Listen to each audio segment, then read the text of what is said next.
The fluorescent lights of City General Hospital's blood donation center hummed their eternal, headache-inducing drone. I'd been sitting in this plastic chair for 20 minutes, watching my blood flow through clear tubing into a collection bag, and trying not to think about the overdue rent notice shoved in my purse. $80. That's what they paid for plasma donation. $60 for whole blood if you were a regular. I'd become a regular 3 months ago when my restaurant job cut my hours and my student loans came due. Every 2 weeks, like clockwork, I'd show up at City General, roll up my sleeve, and let them take what they needed. My phone buzzed. Another text from my roommate, Jessica. Landlord came by again. Says if we don't have the $1,200 by Friday, we're out. I closed my eyes. Friday was 3 days away. Between the two of us, we had maybe $600. I'd already picked up every available shift at Romano's. Already sold everything worth selling. This blood donation would bring me to $680. Still $500 short of disaster. All done, sweetie. The phlebotomist, a kind-faced woman named Carol, who I'd seen a dozen times, pressed gauze against my inner elbow. Hold pressure for 5 minutes. You know the drill. Thanks, Carol. You doing okay? You've been coming in a lot lately. I manufactured a smile. Yeah, I'm fine. Thanks, Carol. I collected my $80 in cash they knew regulars preferred cash and stepped out into the October afternoon. The air had that sharp bite that promised winter was coming fast. My jacket was too thin for the temperature, but buying a new coat wasn't even on the list of possibilities. 26 years old, and this was my life. The October air had that sharp bite that promised winter was coming fast, and my jacket was too thin for the temperature. If you're enjoying this story so far, don't forget to hit the like button and subscribe. Drop a comment telling me where in the world you're watching, for I love hearing from you. My phone buzzed again as I walked toward the subway. This time, an unknown number. Is this Natalie Chen? I almost didn't respond. Unknown numbers usually meant debt collectors or scammers, but something made me answer. Who is this? City General Hospital. We need you to come back to the donation center immediately. It's urgent. My stomach dropped.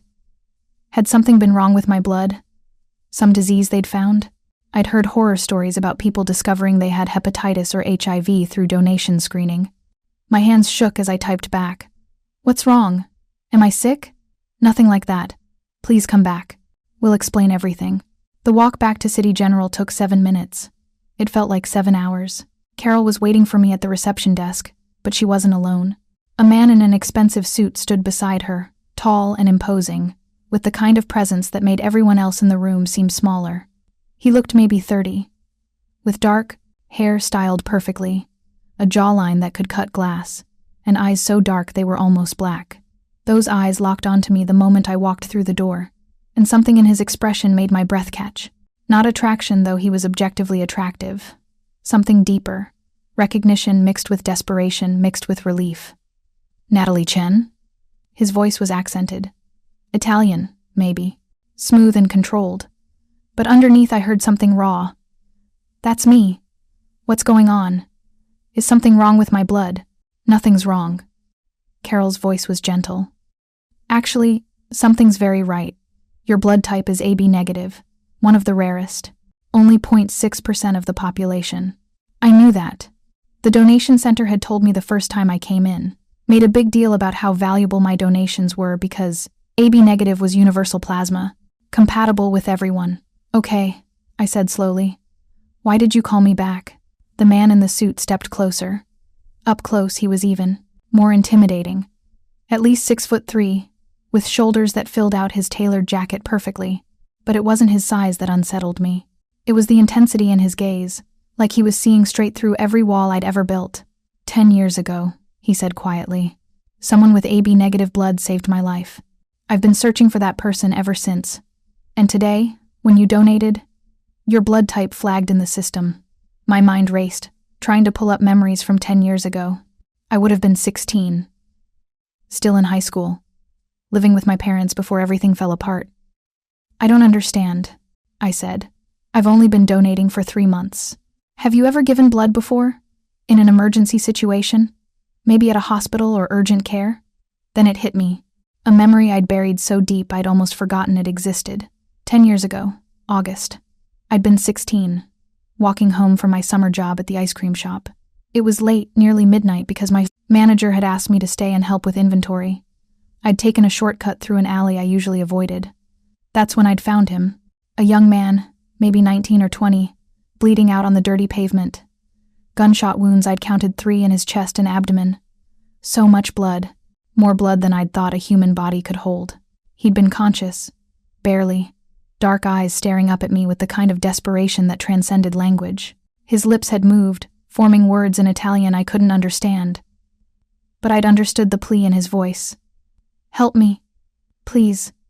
I should have run, should have called 911 and let professionals handle it. Instead, I'd pressed my hands against his wounds, trying to stop the bleeding. My ice cream shop uniform had turned red within seconds.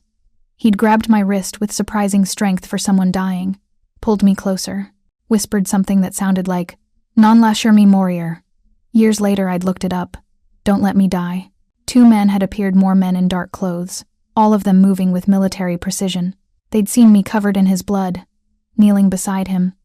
One of them had raised a gun in my direction, but the dying man had shouted something, a command. The gun had lowered. They'd loaded him into a black SUV. One of the men had looked at me, really looked at me, and said in accented English, "You saw nothing. You were never here. Understand?" I'd nodded, terrified. "Your blood type. What is it?" "AB negative," I'd whispered. Something had flickered in the man's expression. He'd made a phone call, rapid Italian I couldn't follow. Then he'd turned back to me. "Come with us. He needs blood. Hospital is too dangerous. You help him. We make sure you stay safe. You refuse, you die here. Choose." It hadn't really been a choice. They'd taken me to what looked like a private medical facility, or maybe just a warehouse converted into an operating room. I'd sat beside the dying man while doctors worked frantically, while a needle drew my blood and pushed it into his veins. I'd donated 2 units, maybe more. I'd been so scared I couldn't remember exact details. When it was over, when the doctors said he'd stabilized, the same man who'd threatened me had handed me $5,000 in cash. "For your help, and for your silence. You tell no one about tonight. You saw nothing. This never happened." They'd driven me home, dropped me 3 blocks from my house. I'd walked the rest of the way in my ruined uniform, stuffed the cash in my closet, and never told a soul. Not my parents, not my friends. No one. For weeks afterward, I'd jumped at shadows, waited for men in dark clothes to come back and eliminate the witness, but they never did. Eventually, I'd convinced myself it had been some kind of fever dream, that trauma had made me imagine things. I'd used that money carefully, spread it out over 2 years, told my parents I'd gotten a raise at work. It had helped pay for my first year of college. And now, 10 years later, the man I'd saved was standing in front of me. "You remember?" he said softly. Not a question. He could see it in my face. "The alley," I whispered. "August. You were dying." Something like relief crashed across his expression. He closed his eyes briefly, and when he opened them again, I saw moisture there. "Say too," he breathed. "It's you. After 10 years of searching, I finally found you." Carol looked between us, clearly confused. "I'm sorry, what's happening here?" "Nothing illegal," the man said smoothly, though his eyes never left mine. "Miss Chen helped me once, long ago. I've been trying to thank her properly." "I was 16, I said. My voice sounded distant, disconnected. "You were bleeding everywhere. There were gunshots, men with guns. They took me to some kind of clinic and I gave you blood and they paid me to forget it happened." "I know, and you did forget. You never told anyone. Never filed a police report, never tried to find me. That discretion kept you alive." He paused. "My name is Damien Vitali, and that night in the alley, you saved my life." The name meant nothing to me, but Carol's sharp intake of breath suggested it should have. "Mr. Vitale," she said carefully, "I'll give you two some privacy." She disappeared quickly, leaving me alone with this stranger who somehow wasn't a stranger at all. "Why were you looking for me?" I asked. "Because I owe you a debt I can never fully repay. You gave me your blood when I had minutes left to live. You risked your safety to help someone you didn't know, and then you kept silent when speaking up could have gotten you killed." Damien moved closer, but stopped just outside my personal space, giving me room to breathe. That $5,000 was meant to be the beginning, not the end. My men were supposed to maintain contact, make sure you were taken care of. But in the chaos of that night, they lost track of you. I had only a description: young, Asian woman, maybe 16, AB negative blood. No name, no address, nothing to trace. You could have checked with hospitals, with blood banks. I did, every single one in New York. But you didn't donate again. Not until 3 months ago, when you registered here at City General. His expression darkened. And when I saw your file, I knew I'd finally found you. Why does that matter now? It's been 10 years. Because I owe you everything. His voice was firm but not unkind. Natalie, I've spent 10 years building power and resources specifically so I could repay the debts I owe. And you're the biggest debt of all. I don't want anything from you. That's not your decision to make. He pulled something from his jacket, a business card. Heavy cardstock with embossed lettering. This is my private number. Call me when you're ready to talk about what happens next. You can't just, I can, and I will. He stepped back, giving me space, but not letting me forget his presence. Take, tonight. Think about it. But tomorrow we talk about what happens next. That sounds like a threat. It's a promise. Then he was gone, striding out of the donation center like he owned it. Which, for all I knew, maybe he did. I stood there clutching his business card, my mind reeling. Carol reappeared, looking nervous. Natalie, honey, are you okay? Do you know who that was? He said his name was Damien Vitale. Damien Vitale runs half of New York's underground economy. His family controls shipping, real estate, private security, and a dozen other businesses that are probably fronts for things we don't want to know about. Carol's voice dropped to a whisper. He's Mafia, sweetheart. And if he's taken an interest in you, your life just got very complicated. I looked down at the business card. Heavy, expensive, understated. Just a name and a phone number. 10 years ago, I'd saved a dying man's life.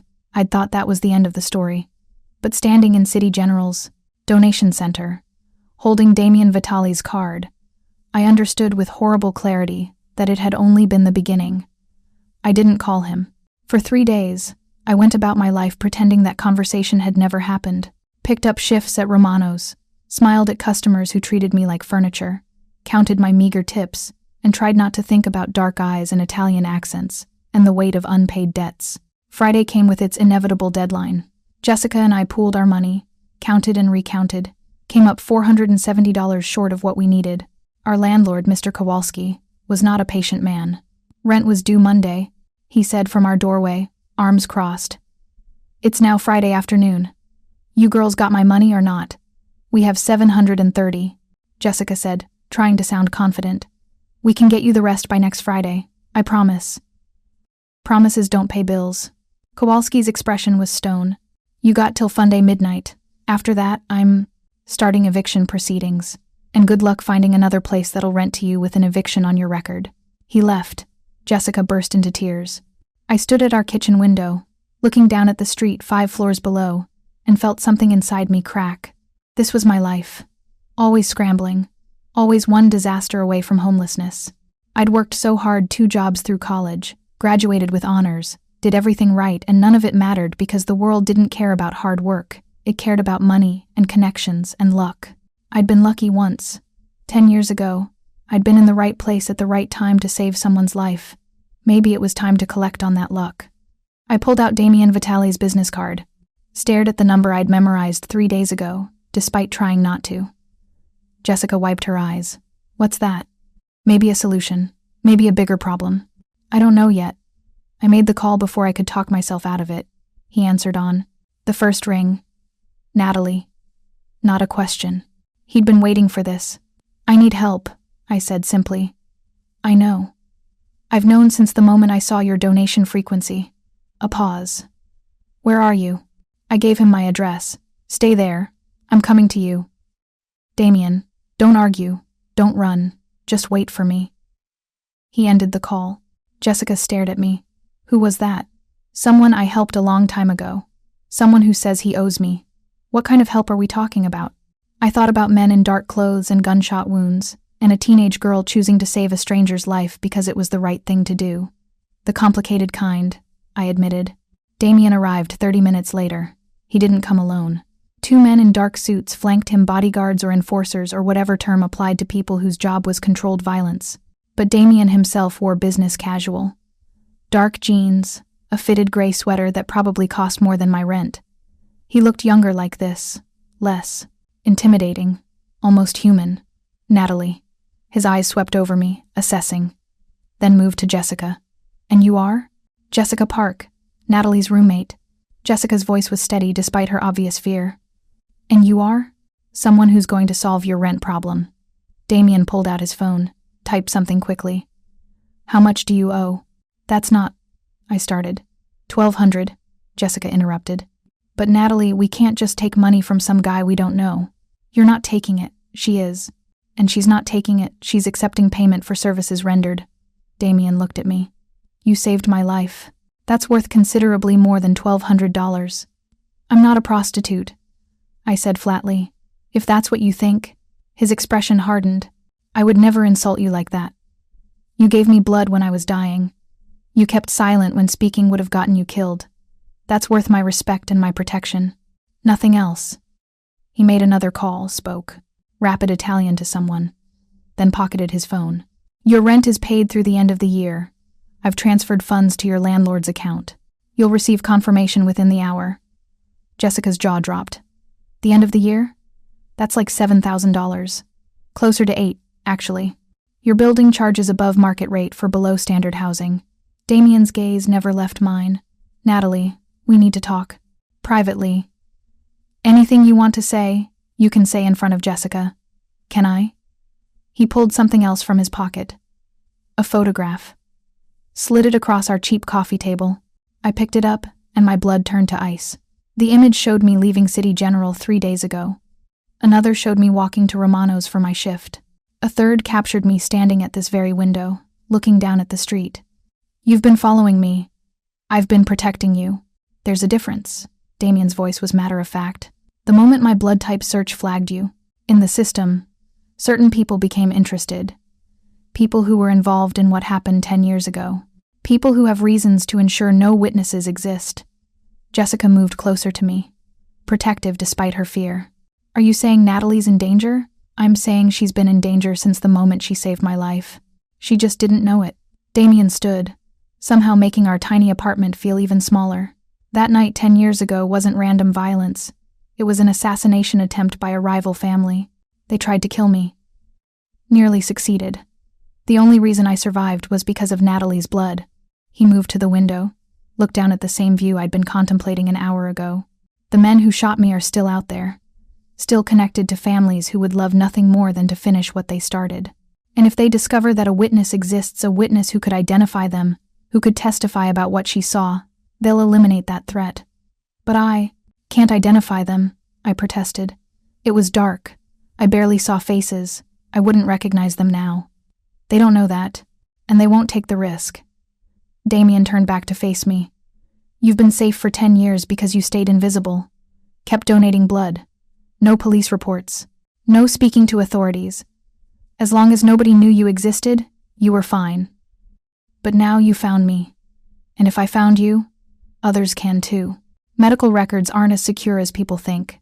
The donation center has your information, your address, your blood type, everything someone would need to locate the mystery witness from 10 years ago. My hands started shaking. Jessica grabbed one, squeezed tight. What do you want from me? I asked. I need to keep you safe while I handle the threats. That means you can't stay here, completely exposed. Handle them how? His silence was answer enough. You're going to kill them, I said flatly. I'm going to neutralize threats to your safety. However, necessary. No apology in his voice, just cold pragmatism.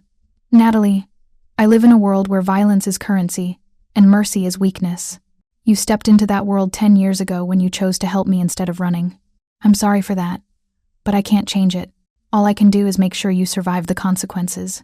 Jessica stood. This is insane. You can't just expect Natalie to abandon her life because of something that happened when she was a kid. I'm not expecting anything. I'm telling her the reality of her situation. Damien's eyes never left mine. Your life is already abandoned. You're drowning financially, selling your blood to pay rent. working yourself to exhaustion for tips that don't cover basic needs. I'm offering you security, safety, and compensation for the debt I owe. In exchange for what? My freedom? In exchange for your cooperation while I clean up the mess my near-death created. He pulled out another business card, handed it to Jessica. This is my attorney's number. Call him if you have questions about my legitimacy or Natalie's safety. He'll verify everything I've told you. Then Damien returned his attention to me. Full focus, overwhelming intensity. I'm not asking you to decide right now. Take tonight. Think about it. But understand this. Whether you agree to my protection or not, I'm going to keep you safe. The only question is whether you participate willingly or fight me the entire way. That sounds like a threat. It's a promise. You saved my life, Natalie. I take that debt seriously. He moved toward the door, his guards falling into formation. Tomorrow morning, 7 a.m., I'll be back. You can come with me voluntarily to a secure location while I handle business, or I can make arrangements without your cooperation. Your choice. And if I refuse? If I just disappear on my own? Something dangerous flickered in his eyes. Then I'll find you. I spent 10 years searching for you. I won't lose you again now that I finally have you back. The possessiveness in his voice made my breath catch. This wasn't just about repaying a debt. There was something else here. Something more complicated. After he left, Jessica and I sat in silence for a long time. What are you going to do? She finally asked. I thought about the photograph of me at this window, about men with guns looking for witnesses, about a life spent scraping by, always one disaster from falling completely apart. I think, I said slowly, I'm going to make a deal with the devil. Because right now, the devil is the only one offering me a way out. Jessica hugged me tight. Then I'm coming with you. No. This is my mess. My consequence for helping someone 10 years ago. You stay here. Stay safe. Natalie, please. I pulled back, met her eyes. One of us needs to have a normal life. Let it be you, she argued. But I'd already made up my mind. That night, I lay awake thinking about a teenage girl pressing her hands against a stranger's wounds. About a choice made from compassion that had somehow led here. To a Mafia boss who'd spent 10 years searching for me, who'd found me through the blood I'd been selling to survive, who now claimed I belonged to him because I'd saved his life. Tomorrow morning, Damien Vitali would return, and I'd go with him. Not because I wanted to, but because staying meant death. I'd saved his life once. Now he was determined to save mine, whether I wanted saving or not. Damien arrived at 6:57 a.m., 3 minutes early, punctual, like a man who valued precision in all things. I was already awake, had been since 4 a.m., staring at my ceiling and wondering if I was making the biggest mistake of my life. Jessica had tried one more time over coffee to convince me to run, to disappear, to do anything except walk into the arms of a man who operated outside every law I'd been raised to respect. But where would I run? With what money? To what safety? At least with Damien, I knew the threat, knew what I was walking into. He knocked twice. I opened the door before he could knock a third time. I'm ready, I said simply. Something flickered in his dark eyes. Relief. Maybe. Like part of him had expected me to bolt in the night. You packed? He asked. I held up a single duffel bag. Everything I couldn't live without fit into one bag. That said something depressing about my life. That's all? I'm a minimalist by necessity, not choice. Damien took the bag from me without asking permission. Handed it to one of his guards, the same men from yesterday, silent and efficient. Then his attention returned to me. Jessica? He asked. Staying here. This isn't her fight. Smart. He gestured toward the hallway. Shall we? The we turned out to be more extensive than I'd anticipated. 2 black SUVs waited at the curb, engines running. 4 guards total, all of them moving with military precision. Damien opened the rear door of the first vehicle himself, waited for me to climb in, before sliding in beside me. The interior smelled like leather and expensive cologne. Nothing like the subway or buses I was used to. The seat was heated. Actual heated seats. I'd only experienced those once, in a friend's parents' luxury car during college. Where are we going? I asked as the vehicles pulled away from my building. Somewhere safe, my primary residence. Damien was typing on his phone, rapid-fire messages in what looked like Italian. It's outside the city, 40 minutes without traffic. More secure than anything in Manhattan. You mean a fortress? I mean a home with appropriate security measures. He glanced at me. You'll have your own space. Private bedroom and bathroom. Access to anything you need. You're not a prisoner, Natalie. You're under protection. There's a difference. Is there? Because from where I'm sitting, it feels like I'm being kidnapped. You opened the door voluntarily. You got in this car of your own free will. If at any point you want to, leave. Tell me. His expression was serious. I won't stop you. But I also won't be able to protect you if you're not where I can see you. We drove in silence for a while. I watched the city give way to suburbs, then to genuine countryside. Trees and open space, and the kind of wealth that didn't need to announce itself. Finally, we turned onto a private road. The gate was serious 12 feet of reinforced steel with cameras and what looked like military-grade security. It opened at our approach, closed behind us immediately. The house calling it a house felt inadequate sat on at least 10 acres of manicured grounds. Modern architecture mixed with classical Italian elements. Stone and glass and clean lines that probably cost more than I'd earn in my entire lifetime. This is where you live? I couldn't keep the awe from my voice. This is where I'm alive because of you. Damien's voice was soft.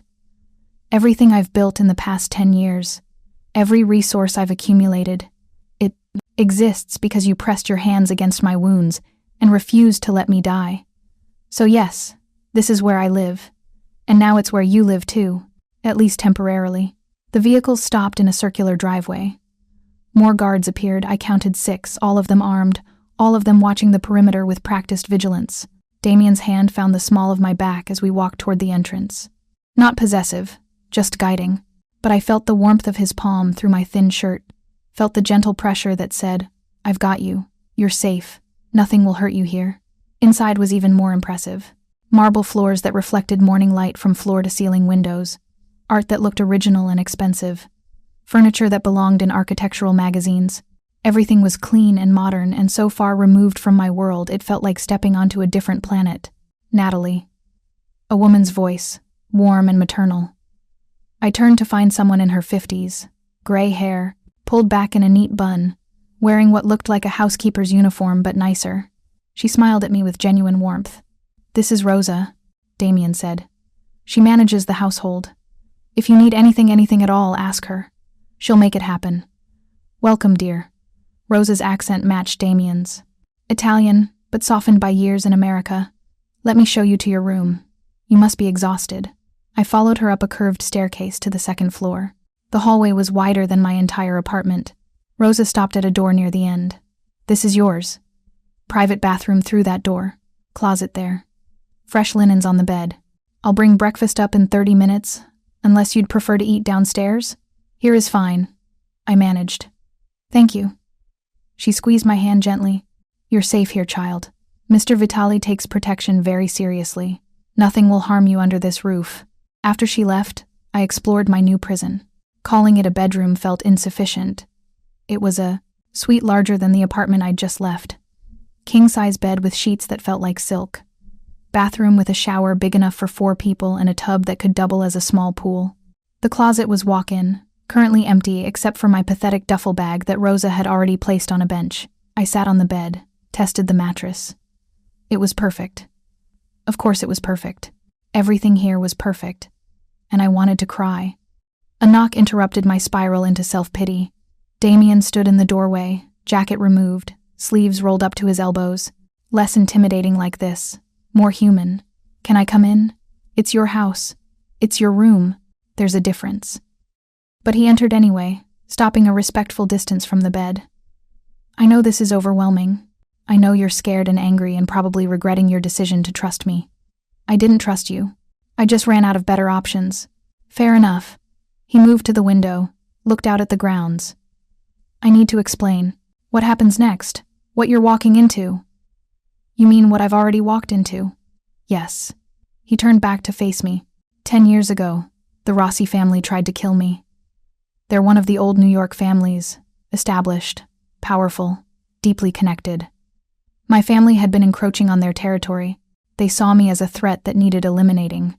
Damien's jaw tightened at the memory. They ambushed me in that alley. 3 men, all professionals. I should have died. would have died if you hadn't found me. If your blood hadn't been compatible. If you hadn't been brave enough to stay. So the Rossi family, they're the ones who want me dead now? They're one of several concerns. The men who shot me are still alive, still working for the Rossis, and there are others people who benefit from keeping that night buried, who don't want witnesses surfacing after 10 years. He moved closer, sat in the chair across from the bed, not crowding me, but close enough I could see the scar, tissue peeking above his collar, souvenirs from the bullets I'd watched them pull out of him. I'm going to handle them. All of them. But it takes time. I need to identify everyone involved, gather evidence, make strategic moves. I can't just go to war with another family without council approval and careful planning. Council? The 5 families that control New York's underground economy. We have rules, procedures. Even in my world, you can't just start killing people without consequences. His expression darkened. Unless they break the rules first, which the Rosses did when they tried to assassinate a family heir without authorization. I processed this. So you're going to present evidence to this council. Prove the Rosses violated your rules. Then what? Then I'm authorized to retaliate. Proportionally. His eyes met mine, which means the men who shot me die, the people who ordered the hit face consequences. And you're removed from the equation as a threat because everyone knows you're under my protection. How long does this take? Weeks. Maybe a month. It depends on how quickly I can gather what I need. Damien leaned forward, elbows on his knees. In the meantime, you stay here. Safe, protected. I know it feels like captivity, but it's temporary. And after? When this is resolved? What happens to me then? You go back to your life, if that's what you want. He paused. Or you accept my help building a better one. Your choice, Natalie. Always your choice. I wanted to believe him, wanted to trust that this was temporary, that I'd get my freedom back. But something in his eyes told me he wasn't being entirely honest, that letting me go would be harder than he was admitting. I need to know something, I said quietly. That night, when you grabbed my wrist, when you looked at me like you knew me, did you remember me even then? I was delirious from blood loss, dying, but yes. His voice roughened. I remembered your face, your eyes, the way you pressed your hands against my chest like you could physically hold my life inside me. I've never forgotten, Natalie, not for a single day in 10 years. The intensity in his gaze made my breath catch. Why? Why does it matter so much? People save lives all the time. Doctors, nurses, paramedics. You don't track them all down and upend their lives. Because you weren't trained for it. You were a child who chose to help a stranger when running would have been smarter. You risked your life for mine. Damien stood, moved to the window again, like looking at me directly was too much. And because when I was lying in that alley, watching my blood soak into concrete, you were the last thing I saw before I lost consciousness. Your face, your eyes. And I thought, if this is how I die, at least someone cared enough to try. My throat tightened. Damien, you gave me a reason to survive. To fight through surgery and recovery, and the hell that followed. Every time I wanted to give up, I thought about you. About the girl who'd pressed her hands against my wounds. Who'd looked at me like I mattered. He turned back, and I saw moisture in his eyes. So no, this isn't just about repaying a debt. This is about the fact that you saved my life, and I've spent 10 years trying to become someone worthy of that gift. I didn't know what to say. Didn't know how to respond to that kind of raw honesty. A soft knock saved me. Rosa with breakfast, an elaborate tray of food that smelled incredible. Fresh fruit, pastries, eggs cooked perfectly, coffee that made the instant stuff I drank seem criminal by comparison. Eat, Damien said, his composure restored. Rest. I have business to handle. We'll talk more tonight. Then he was gone, and I was alone with enough food for 3 people. And thoughts that wouldn't stop spiraling. The days blurred together in strange patterns. I'd wake in a bed more comfortable than anything I'd experienced. Rosa would bring breakfast. I'd explore the house carefully, always aware of the guards stationed throughout. Damien was gone most days. Handling business, Rosa said, making arrangements, doing whatever Mafia bosses did when preparing to go to war with rival families. But he always returned for dinner. Those dinners became the anchor of my days. Just the 2 of us in a dining room too large for intimacy, eating food prepared by a private chef, talking about everything except the violence simmering beneath the surface. He asked about my childhood, my parents who'd died 3 years ago in a car accident, my degree in social work that I'd never really used, my dreams of helping kids in foster care, of making the system better for children like I'd been before. The Chens adopted me at 5 years old. I asked about his family, learned his father had been killed 7 years ago, not long before Damien took control at 23. His mother lived in Italy now, couldn't bear New York after losing her husband. He had no siblings, was alone in the way that powerful men often were, surrounded by people, isolated by position. "Do you regret it?"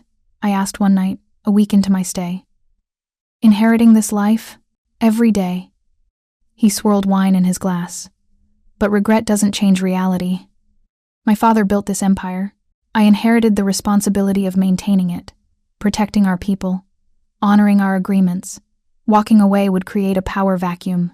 Wars would erupt. People who depend on our family's stability would suffer. So you're trapped too, just in a different kind of cage." His eyes met mine. "Yes, though my cage is considerably more comfortable than most." I thought about my tiny apartment, my blood donations, my desperate scrambling to survive. At least you have choices. Resources, the ability to change things if you want to. "Do I?" His voice was quiet. "I can't choose to leave. Can't choose a different life. Can't choose who I care about without putting them in danger." He paused. "You're here because caring about you made you a target. That's the reality of my world, Natalie. Everything I touch becomes collateral damage. I'm not collateral damage. I'm a person who made a choice 10 years ago, a choice that's haunted both of us ever since." We stared at each other across the table. The air felt heavy with things unsaid. "What happened to your family?" I asked, changing the subject because the intensity was too much. "Your father. How did he die?" Darkness crossed Damien's expression. "Betrayal. Someone close to him. We never found out who exactly. Too many suspects. Not enough evidence. But someone gave the Caruso family information about his movements. They ambushed him. 3 bullets. Just like me." My chest tightened. "I'm sorry. It's why I survived my own ambush. Because I'd seen what failure looked like. What happens when you're not prepared?" His hand moved unconsciously to his chest, touching the scars hidden beneath his shirt. "And because a 16-year-old girl refused to let me bleed out in an alley." If you're hooked on this story, make sure to subscribe and turn on notifications so you never miss an upload. Your support means everything and helps me bring you more emotional stories like this one. The second week, Damien started including me in his daily routine. Not in business, he kept that separate, but in the quiet moments. Morning coffee on the terrace overlooking the grounds, evening walks through the gardens that surrounded the property. Late nights in his study where he'd work while I read, comfortable in shared silence. It felt domestic, dangerously so. "You don't have to stay with me," I said one evening. We were in the study, me curled up in a leather chair with a book, him reviewing documents at his desk. "I know you're busy. I'm exactly where I want to be." He didn't look up from his papers. "Besides, if I'm not here, you spend too much time in your head. Overthinking, spiraling. How would you know that? Because I do the same thing." Now he did look up, meeting my eyes. "We're more alike than you think, Natalie. Both of us trying to survive situations we didn't choose. Both carrying guilt about things outside our control. What do you have to feel guilty about? That you're here. That saving my life made you a target. That I can't let you leave even though keeping you is selfish." His voice was rough. "That every day you stay, I fall deeper into something I have no right to feel." My heart hammered. "Damien." His phone rang. He answered with clipped Italian, his expression darkening with each word. When he ended the call, the gentle man I'd been talking to was gone. In his place was the Mafia boss, cold, calculating, dangerous. "What's wrong? The Rossis know you're here." Someone talked. He stood, already moving toward the door. "Stay in this room. Don't leave for any reason. I need to handle this." "Handle what?" "Damien, what's happening?" But he was already gone, shouting orders to guards I couldn't see. Then I heard it. Gunfire, distant but unmistakable. The sound of breaking glass. Shouts in Italian. The house was under attack. I pressed myself against the wall, heart racing. Memories of that alley 10 years ago flooding back. The smell of blood. The sound of gunshots. The way violence erupted without warning and changed everything. More gunfire. Closer now. I could hear footsteps running, urgent. The study door burst open, and Damien appeared, gun in hand, blood on his shirt. "Not mine," he said immediately, reading my expression. "But we need to move. Now." "Where?" "Secure room in the basement, built specifically for situations like this." He grabbed my hand, pulled me toward a bookshelf that swung open to reveal a hidden staircase. Down. Fast. We descended into darkness. Emergency lights flickered on, revealing a corridor that led to a reinforced steel door. Damien typed a code, pressed his palm to a scanner. The door opened with a hydraulic hiss. Inside was a room that looked like something from a military bunker. Surveillance monitors showing multiple angles of the house and grounds. Weapons locked in a cabinet. Supplies that could last weeks. What is this? Insurance. Damien was already at the monitors, watching the attack unfold. I counted at least a dozen men breaching the perimeter. His guards were responding, but they were outnumbered. "They're going to get in," I whispered. "They're already in. Second floor, east wing." His jaw tightened. "But they won't get down here. This room is designed to withstand anything short of military-grade explosives." We watched in silence as the attack played out on the screens. I saw guards I'd come to recognize. Vincent, who always nodded good morning. Marcus, who'd taught me to play chess fighting against invaders. Saw bodies fall. Saw violence rendered sanitized by security camera distance. "This is because of me," I said. "Because they know you're hiding a witness. This is because the Rossis are desperate. Because they violated rules and know I'm going to the council." Damien's voice was cold. "But yes, knowing you're here made them desperate enough to launch a direct assault on my home. That's a declaration of war." "How long until—" The lights cut out. Emergency backup kicked in immediately, bathing everything in red. They cut power. Damien moved to the weapons cabinet, unlocked it with practiced efficiency, pulled out 2 handguns, checked them both, held one out to me. "Do you know how to use this?" "No. Safety's here. Point and pull the trigger if anyone who isn't me comes through that door." He pressed it into my hands. "I need to go help my men. They're dying because I brought you here. You're not leaving me alone in a bunker during an active assault. I'm not asking permission." But he hesitated, torn between protecting me and protecting his people. Then the monitors showed something that made us both freeze. A man appeared on one of the screens. Older, silver-haired, walking through Damien's house like he owned it. He wasn't armed, wasn't hurrying, just walking calmly while gunfire erupted around him. "Salvatore Rossi," Damien breathed. "The head of their family. He came personally. Why would he risk that? Because this isn't just an attack, it's a message." Damien's expression went colder than I'd ever seen. "He's here to negotiate, to force my hand." As if summoned by the words, Salvatore Rossi stopped in front of a security camera, looked directly at it, smiled. Then he held up a phone, typed something. Damien's phone buzzed. A text message from an unknown number appeared on his screen. "Send out the girl, or I burn your house down with everyone inside. You have 5 minutes." Damien stared at the message, then at me. I watched him calculating, weighing options, running scenarios. "Don't," I said quietly. "Don't what?" "Don't even think about sacrificing yourself for me. You're worth more than one witness. You have people depending on you. Those people are dying right now because of choices I made." His voice was rough. "Because I insisted on protecting you instead of handing you over. Then let's end it." I set the gun down carefully. "I'll go out there. I'll talk to him. Maybe you'll die. He'll kill you the moment he has you." Damien grabbed my shoulders. "Natalie, I've spent 10 years trying to repay the debt I owe you. I'm not letting you die in my house, killed by my enemies, because you saved my life." "Then what do we do?" He pulled me against him, held me tight. I could feel his heart hammering against mine, feel the tension in every muscle. "We survive," he said against my hair. "Together, the way we should have 10 years ago." Then he pulled back, grabbed his phone, made a call. "Luca, execute Plan Omega." "Yes, now. I don't care about council approval, do it." He ended the call, looked at the monitors showing Salvatore Rossi still waiting calmly in the middle of a war zone. "What's Plan Omega?" I asked. Something I hoped I'd never have to use. Damien's expression was grim.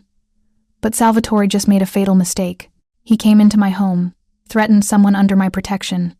That violates every rule the families have maintained for 50 years. So, the other families will back me when I destroy him.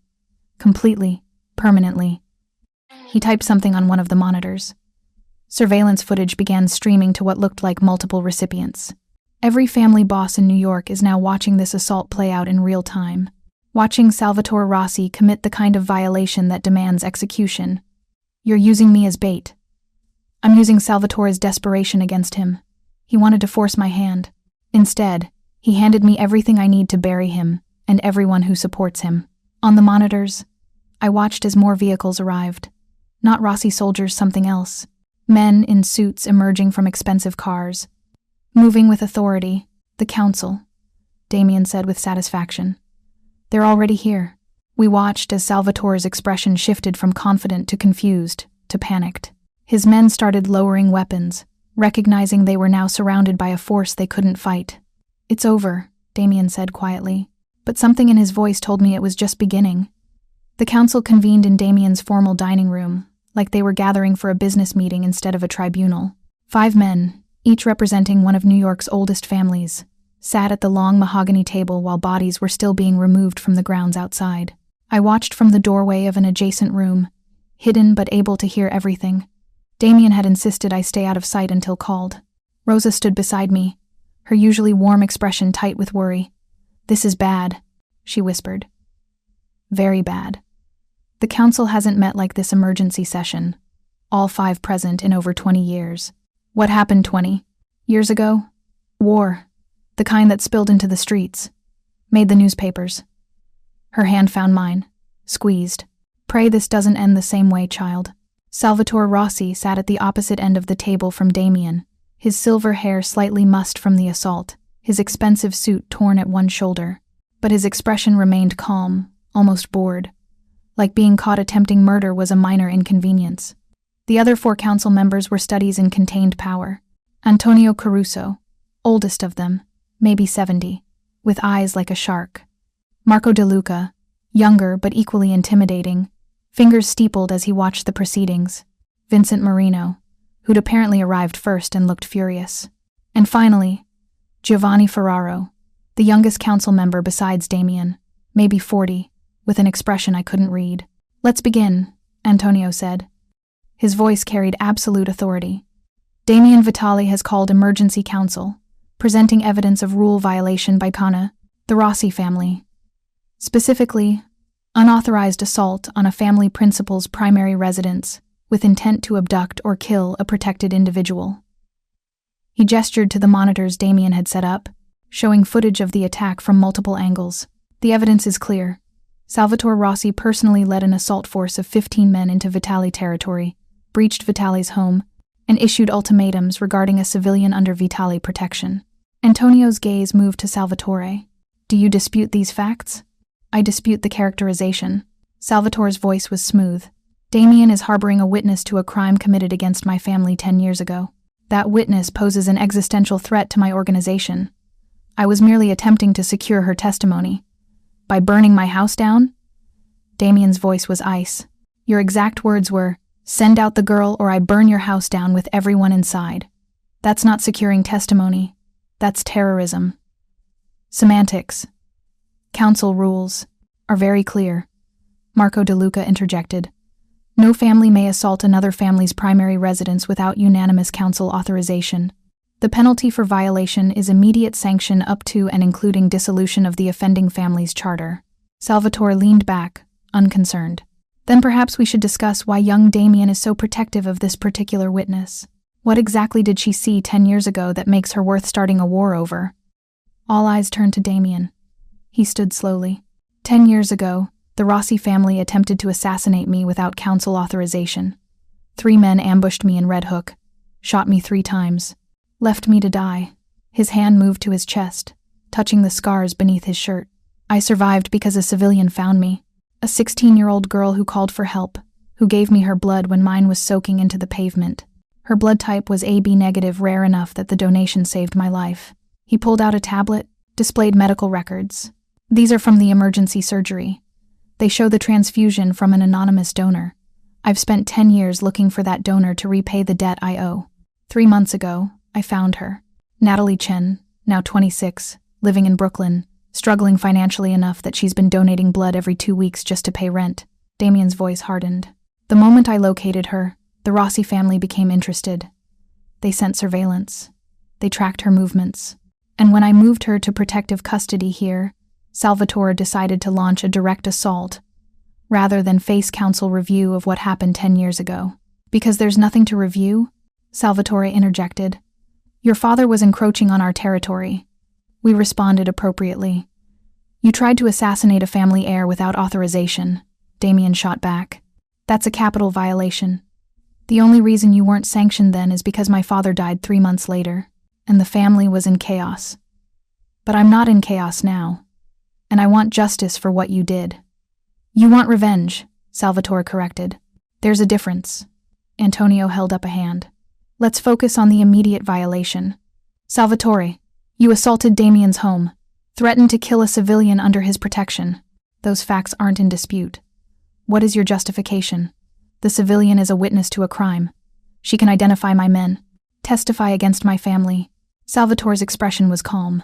Allowing her to live is an unacceptable risk. Damien knows this. He's using her as leverage to force counsel action against me. So your solution was to violate every rule we have? Marco's voice was disgusted. To attack another family's home like some common street thug? My solution was to eliminate a threat before it destroyed everything I've built. Salvatore finally showed emotion, rage beneath the civilized veneer. You want to sanction me for protecting my interests? Fine, but ask yourselves this. What would you do if someone was harboring a witness who could destroy your family? Would you sit quietly and wait for the council to act?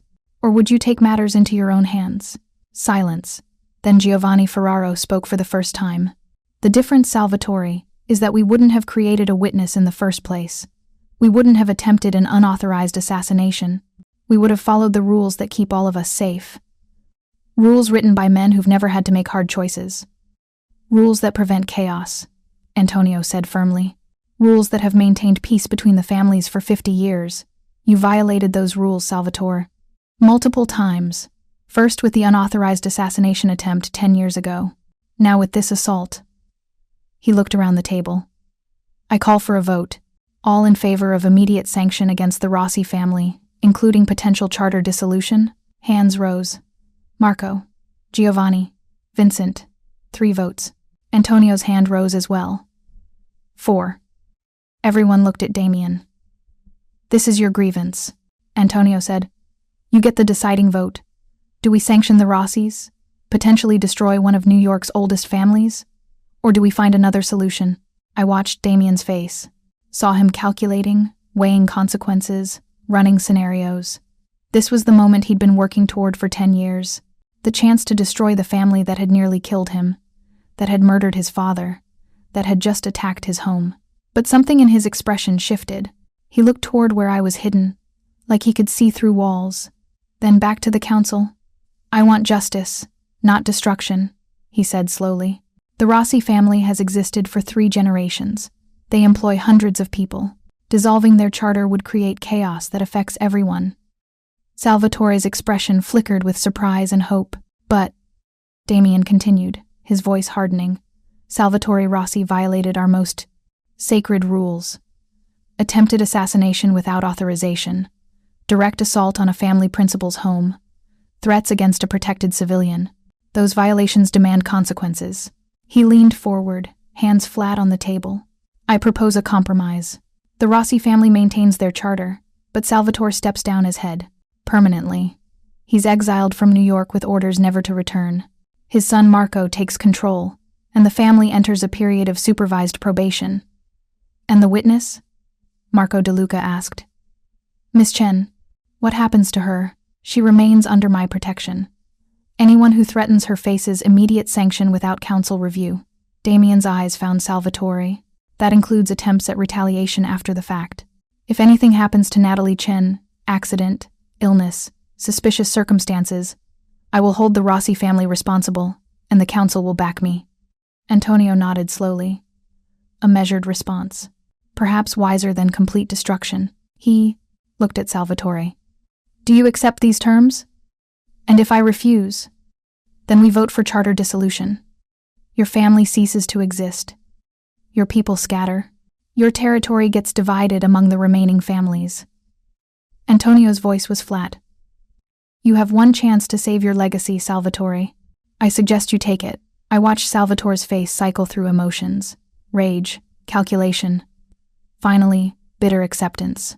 I accept exile, he said. But I want assurances. Protection during my departure. Safe passage to wherever I choose to relocate. Agreed, Damien said. You have 72 hours to settle your affairs and leave New York. After that, if you're found anywhere in the 5 boroughs, you're fair game for anyone who wants to collect the bounty I'm placing on your head. Bounty? $1 million for proof of your presence in my city after the deadline. Damien smiled without warmth. I'm sure you understand. I need to incentivize compliance. The vote was unanimous. Salvatore Rossi's reign ended in a dining room still smelling of gunpowder, decided by 5 men over brandy and cigars like they were discussing stock portfolios instead of someone's entire life. After the council departed, after Salvatore was escorted off the property by his own son, who looked equal parts relieved and terrified to inherit this mess, Damien came to find me. I was still in the adjacent room, processing what I'd witnessed. Rosa had left to oversee cleanup, leaving me alone with my thoughts. It's done, Damien said from the doorway. You're safe now. Officially, with council backing. You could have destroyed them, I said. The Rossis. You had the votes. Why didn't you? He moved into the room, sat beside me on the small sofa. Because destroying them would have made me exactly like Salvatore, someone who prioritizes revenge over stability, someone who burns everything down because he can. But they tried to kill you. They murdered your father. I know. His voice was rough. And part of me wanted to watch their entire organization collapse. But you saved my life 10 years ago so I could build something better. Not so I could become another version of the violence that nearly killed me. He looked at me, and I saw exhaustion in every line of his face. I'm tired, Natalie. Tired of wars and revenge and cycles of violence that never end. If I destroyed the Rossis, someone would seek revenge against me. Then I'd have to retaliate. It would never stop. He took my hand. You gave me a second chance at life. I don't want to waste it perpetuating the same patterns that almost ended it. So what happens now? Now you're free. Truly free. The council declared you under protection. No one can touch you without facing immediate consequences from all 5 families. You can go back to your apartment, your job, your life. The words should have filled me with relief. Instead, they felt like loss. And us? I asked quietly. What are we? Whatever you want us to be. Damien's thumb traced circles on the back of my hand. I'm not going to keep you here against your will. I'm not going to force you into my world. But I'm also not going to pretend these past 2 weeks meant nothing. They didn't mean nothing, I admitted. These have been the strangest, most terrifying, most alive I've felt since my parents died. Being here, with you, it's like I finally stopped just surviving and started actually living. Then stay. His voice was urgent now. Not as someone under protection, not as someone who owes me. Stay because you want to. Because whatever this is between us, I don't want it to end. Damien, I'm a social worker who donates blood to pay rent. You're a mafia boss who just negotiated someone's exile like it was a business deal. How does that possibly work? I don't know, he said honestly. But I know that when I'm with you, I feel human instead of just functional. I know that you look at me and see past the violence to something worth saving. I know that I've spent 10 years trying to become someone worthy of the gift you gave me. And the only time I feel like I've actually succeeded is when I'm in the same room as you. He cupped my face in his hands. Stay. Not forever if that's too much. Just stay long enough for us to figure out if this could be something real. I should have said no. Should have recognized the danger of falling for someone whose world operated on completely different rules than mine. But looking into his dark eyes, feeling the warmth of his palms against my cheeks, I couldn't find the will to walk away. Okay, I whispered. I'll stay, but I have conditions. Name them. I keep my own life, my own identity. I go back to work, back to my apartment sometimes. I'm not some kept woman who exists only in your orbit. Agreed. And you're honest with me. About everything. Your business, your decisions, the violence. I don't need details, but I need to know what I'm walking into. I can do that. And if it gets too much, if I can't handle this world, you let me go. No hunting me down. No forcing protection on me. You let me walk away. Pain flickered in his expression, but he nodded. If that's what you need, yes. Your freedom matters more than my wants. Then we try this. Whatever this is. I leaned into his touch. But Damien, if you hurt me, if you become like the men who shot you, I won't stay. I can't. I won't. I promise you, Natalie. I won't become the thing I hate. He pulled me against him, held me like I was something precious. You saved my life once. Now let me spend the rest of it proving that was worth doing. We stayed like that for a long time, holding each other in a room adjacent to where men had just decided someone's fate over brandy. The contrast wasn't lost on me, this gentleness existing alongside such casual violence. But I was beginning to understand that Damien's world wasn't black and white. It was complicated, shades of gray, where good people made terrible choices and terrible people sometimes showed unexpected mercy. 3 weeks later, I stood in my old apartment, packing the last of my things. Jessica watched from the doorway, arms crossed, expression skeptical. You're really doing this?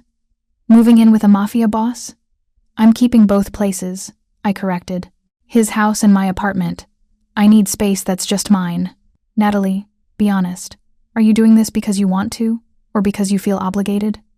Because he saved you? I thought about the question. Really thought about it. 3 weeks ago, I would have said obligation. But now? I looked around the tiny apartment I'd struggled so hard to keep. Now I think I'm doing it because for the first time since my parents died, I don't feel alone. I feel seen, understood, like I matter to someone beyond what I can provide. That's how abuse starts, Jessica said quietly. Isolation, making you dependent. I know. I've thought about that. I sat on the bed, gestured for her to join me.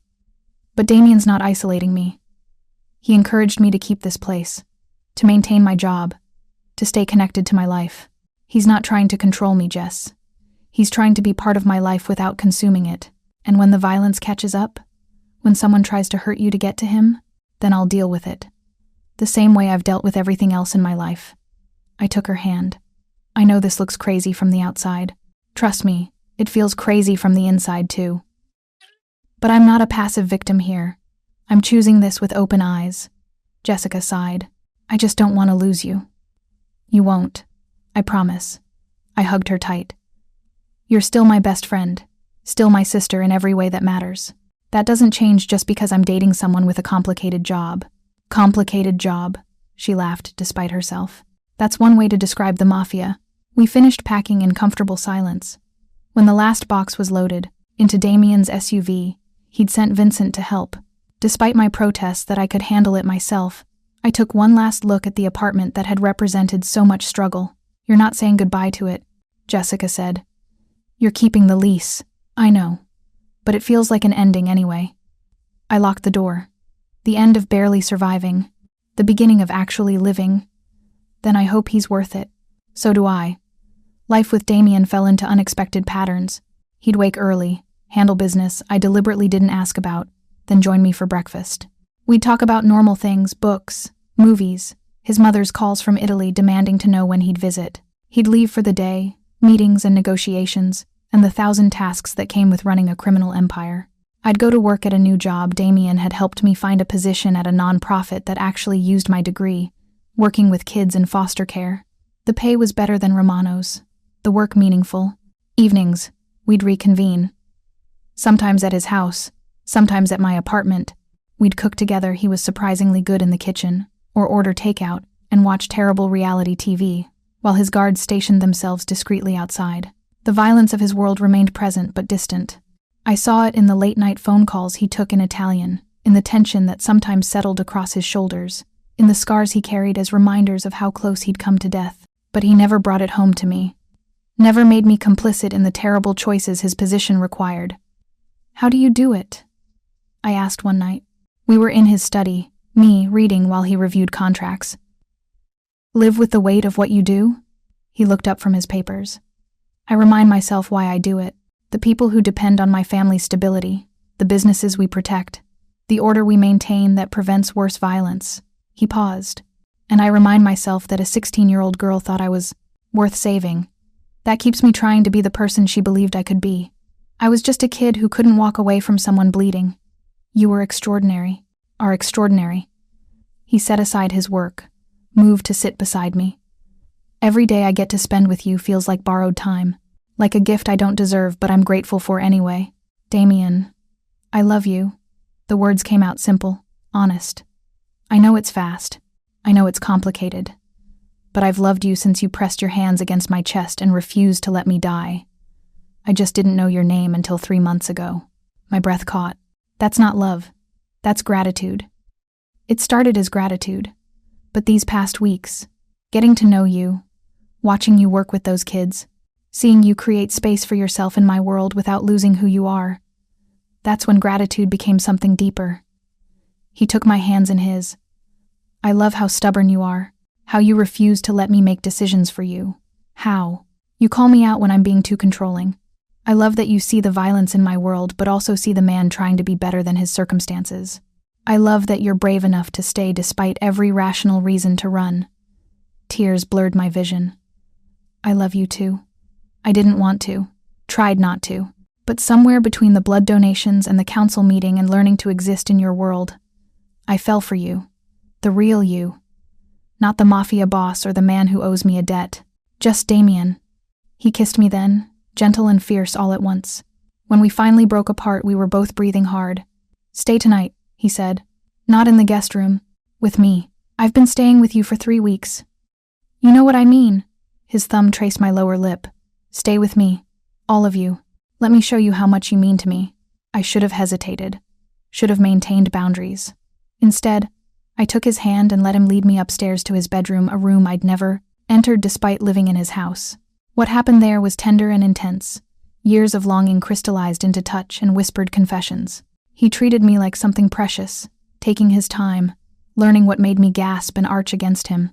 And when he finally moved inside me, it felt like coming home to a place I'd been searching for without knowing it existed. After, wrapped in his arms with my head on his chest, I traced the scars on his torso. The bullet wounds I'd pressed my hands against a decade ago. Does it hurt still? I asked. Sometimes. When it rains. When I move wrong. His fingers combed through my hair. But they remind me I survived. That I was strong enough to fight through recovery. That someone cared enough to save me. I'd do it again. Even knowing what it would cost. What it would lead to. That makes you either incredibly brave or incredibly foolish. Maybe both. I propped myself up to look at him. But I don't regret it. Any of it. The fear, the danger, the complete upheaval of my life. Because it brought me here. To you. And this whatever we're building feels more real than anything I've experienced. Even knowing what I am, what I do, especially knowing that. Because you're honest about it. You don't pretend to be something you're not. And you're trying to be better, which matters more than where you started. He pulled me back down against him, held me tight. I don't deserve you. Probably not. But you're stuck with me anyway. We fell asleep like that, tangled together, blood donor and recipient. 2 people brought together by trauma and violence who'd somehow found something worth protecting. 6 months passed in strange, beautiful normalcy. I worked with foster kids, using my own experience to help them navigate the system. Damien continued running his empire, making the kinds of decisions I didn't ask about but understood, kept hundreds of people employed and safe. We built a life between his world and mine, found balance, learned each other's rhythms and boundaries and breaking points. Then one morning, I woke up nauseous. At first I dismissed it, stress, something I ate, but when it happened 3 days in a row, when my period was 2 weeks late, when Rosa looked at me with knowing eyes, I couldn't ignore it anymore. I took the test in my apartment, away from Damien's watchful presence. Stared at the 2 pink lines that appeared like an accusation. Pregnant. I sat on my bathroom floor, test in hand, trying to process. We'd been careful. Not perfect, but careful. Apparently not careful enough. A baby. Damien's baby. Growing inside me because 10 years ago I'd pressed my hands against his wounds and he'd survived. The full circle of it, my blood had saved his life. Now his blood was creating new life. Inside me felt cosmic, terrifying, perfect. I called him. Natalie? What's wrong? He could hear it in my voice. I need you to come to my apartment. Now. Don't send Vincent. Just you. I'm on my way. He arrived in 15 minutes, breaking every traffic law. Found me still sitting on the bathroom floor, test clutched in my hand. Natalie. He knelt beside me. What happened? Are you hurt? I held up the test. I watched his face cycle through, confusion, understanding, shock. You're pregnant. 6 weeks, maybe. I don't know exactly. My voice shook. I know this isn't what we planned. I know it complicates everything. But Damien, he kissed me. Hard and desperate and full of emotion I couldn't name. When he pulled back, there were tears on his face. 10 years ago, you gave me life. Now you're giving me a reason to make that life mean something. His hand found my stomach, pressed gently against where our child was growing. Marry me. What? Marry me. Not because of the baby. Because I've loved you since I knew what love was, and I want to spend whatever time I have left making you happy. He pulled a box from his pocket. How long had he been carrying that? And opened it to reveal a ring that stole my breath. Simple. Elegant. A diamond that caught the bathroom light and threw rainbows across white tiles. I was going to ask you next month. Had this whole plan. But right now, sitting on your bathroom floor, finding out we're having a baby, this feels right. His eyes met mine. Natalie Chen, will you marry me? Will you let me spend the rest of my life trying to be worthy of the gift you gave me a decade ago? I should have hesitated. Should have thought about implications and complications, and how bringing a child into his violent world was potentially disastrous. Instead, I thought about a 16-year-old girl who'd chosen compassion over fear, about a man who'd spent 10 years trying to repay that compassion, about the strange, beautiful life we'd built together despite every reason it shouldn't work. Yes, I whispered. Yes, I'll marry you. He slid the ring onto my finger, kissed me again, then pressed his forehead to my stomach and whispered something in Italian I didn't understand but felt in my bones. Later, he translated it for me. Thank you for giving me everything I thought I'd lost. Thank you for being my second chance. I'll spend every day earning this happiness. We sat on my bathroom floor until my legs went numb, planning a future that felt impossible and inevitable all at once. The wedding was small, immediate family only, which for me meant Jessica. For Damien meant his mother, who flew in from Italy and cried through the entire ceremony, and Rosa, who'd become more of a mother figure than employee. The council attended as witnesses, a reminder that our marriage wasn't just personal, it was political. A statement that I was now permanently part of Damien's world, protected by the same rules that governed the families. I wore a simple white dress. Damien wore a suit that probably cost more than my first year of college. We exchanged vows in his garden, while guards stationed themselves discreetly at the perimeter. Traditional in some ways, utterly bizarre in others. When the officiant pronounced us married, when Damien kissed me like I was oxygen and he'd been drowning, I felt the weight of everything that had led us here. I've got you, Damien whispered against my lips. Always. Always, I whispered back. 8 months later, I held our daughter for the first time. She had Damien's dark eyes and my stubborn chin and lungs that could wake the dead when she cried. We named her Elena, after Damien's grandmother. Damien cried when the nurse placed her in his arms. This dangerous man who'd killed people to protect me turned into putty holding 8 pounds of squirming infant. She's perfect, he breathed. Natalie, she's perfect. She is. I watched him cradle her with surprising competence. And she's ours. Created because I pressed my hands against your chest 10 years ago and refused to let you die.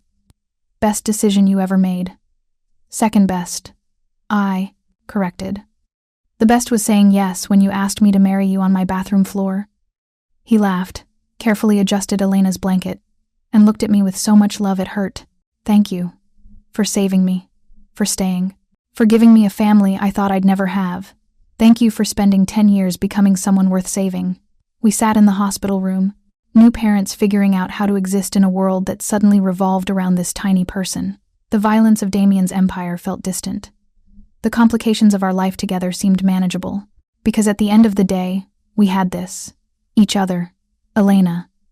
A family built from blood and sacrifice, and the desperate human need to believe that even in darkness, love could survive. 10 years ago, I'd knelt in an alley and saved a stranger's life. Now, holding our daughter while my husband looked at both of us like we'd hung the moon, I understood that I hadn't just saved his life that night. I'd saved my own. Thank you so much for watching until the end. If you love this story, check out the other videos on your screen now. I think you'll really enjoy them. And don't forget to subscribe if you haven't already. See you in the next story.